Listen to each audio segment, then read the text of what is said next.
Chapter 2.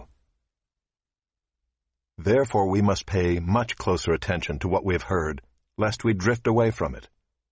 For since the message declared by angels proved to be reliable, and every transgression or disobedience received a just retribution, how shall we escape if we neglect such a great salvation? It was declared at first by the Lord, and it was attested to us by those who heard, while God also bore witness by signs and wonders, and various miracles, and by gifts of the Holy Spirit distributed according to His will. For it was not to angels that God subjected the world to come, of which we are speaking. It has been testified somewhere, "What is man that you are mindful of him, or the Son of Man that you care for him?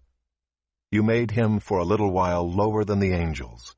You have crowned him with glory and honor, putting everything in subjection under his feet." Now in putting everything in subjection to him, he left nothing outside his control.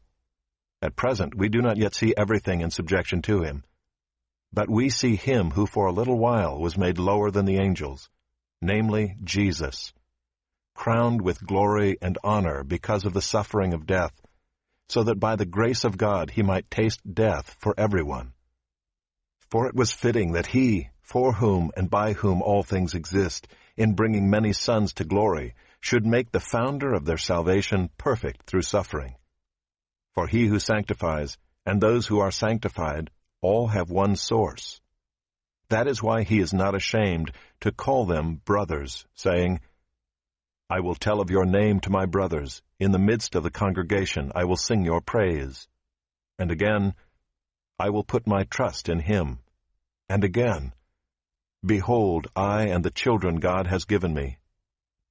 Since therefore the children share in flesh and blood, he himself likewise partook of the same things, that through death he might destroy the one who has the power of death, that is, the devil, and deliver all those who through fear of death were subject to lifelong slavery.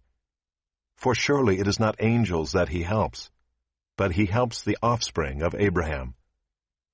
Therefore he had to be made like his brothers in every respect, so that he might become a merciful and faithful high priest in the service of God, to make propitiation for the sins of the people. For because he himself has suffered when tempted, he is able to help those who are being tempted.